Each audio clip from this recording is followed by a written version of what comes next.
না, এটা বাংলাদেশের জনগণের উপর নির্ভর করবে। জনগণ যদি জামাত ইসলামীকে দেশ পরিচালনার দায়িত্ব দেয়, আল্লাহ যদি কবুল করেন, তখন সংগঠন সিদ্ধান্ত নেবে যে কে পরবর্তী দেশ পরিচালনার দায়িত্ব গ্রহণ করবেন। এ ব্যাপারে এখনই আমরা কোনো কথা বলাটা জনগণের অধিকারের উপর অনধিকার চর্চা করা হবে। আমরা এটা বলতে চাই না। বরং জনগণের উপরে আমরা শ্রদ্ধা রাখতে চাই।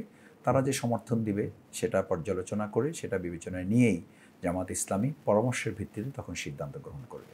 না, এটা আমি মনে করি না। কারণ আমাদের অনেক সিনিয়র এবং গুরুত্বপূর্ণ নেতৃবৃন্দ আছেন, তারা সংগঠন পরিচালনা করছেন এবং তাদের একজন সাধারণ কর্মী হিসেবে আমি বরং কাজ করতে পেরে খুবই স্বাচ্ছন্দ্য বোধ করি।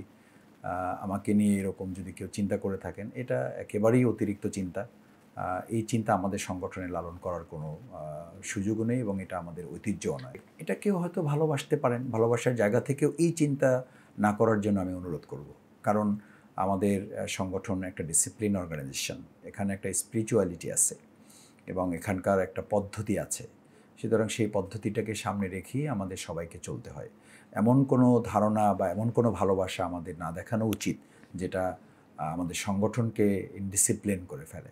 আমরা এমন তো হয় যে একজন ব্যক্তির যতটুকু ভালোবাসা প্রাপ্য, তার চেয়ে আপনি যখন তাকে বেশি দিয়ে ফেলেন, তখন সে বরং বিপদগামী হয় বা তার মধ্যে অহমিকা তৈরি হয়, তার মধ্যে অহংকার তৈরি হয়, অহমিকা তার মধ্যে তৈরি হয়। আমি বরং অনুরোধ করব যে আমার জন্য দোয়া করা, যাতে এরকম কোনো পরিস্থিতির মুখে বা এরকম কোনো পরিস্থিতির শিকার আমাকে না হতে হয়। না, শিক্ষার্থীরা রাস্তায় তো নেমেছিলই, এখনও আছে।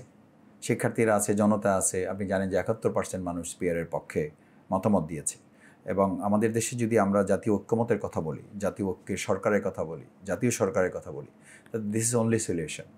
যদি পেশি শক্তি মুক্ত নির্বাচনের কথা বলি, কালো টাকা মুক্ত নির্বাচনের কথা বলি, এরপরে অবাধ সুষ্ঠু নিরপেক্ষ নির্বাচনের কথা বলি, ছোট ছোট দলগুলোর প্রতিনিধিত্ব নিশ্চিত করার কথা বলি, যে দলগুলো আমাদের সাথে রাজপথে ভূমিকা পালন করেছে তাদের প্রতি দয়া দাক্ষিণ্যতা ছাড়া যদি তাদের অধিকারের কথা বলি, তাহলে পিয়ার হচ্ছে ইটস অনলি সলিউশন।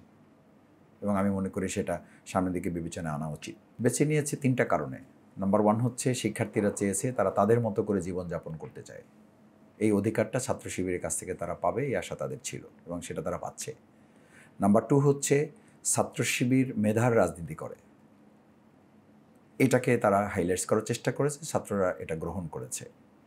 নাম্বার 3 হচ্ছে ছাত্র শিবির ছাত্রদের কল্যাণে কাজ করে, অর্থাৎ তাদের ডাইনিং, তাদের ক্যান্টিন, তাদের জীবন পদ্ধতি, তাদের হল নিশ্চিত করা, তাদের শিক্ষা জীবনকে আরও বেশি স্মুথ করা, শিক্ষা রিলেটেড কাজগুলোকে ওন করা, এই কাজগুলো ছাত্র শিবির ওখানে তুলে ধরতে পেরেছে। শিক্ষার্থীরা এটাকে তাদের সমর্থনের মধ্যে, তাদের ব্যালটের মাধ্যমে, তাদের ভোটের মাধ্যমে এটাকে তারা বিজয়ী করেছে।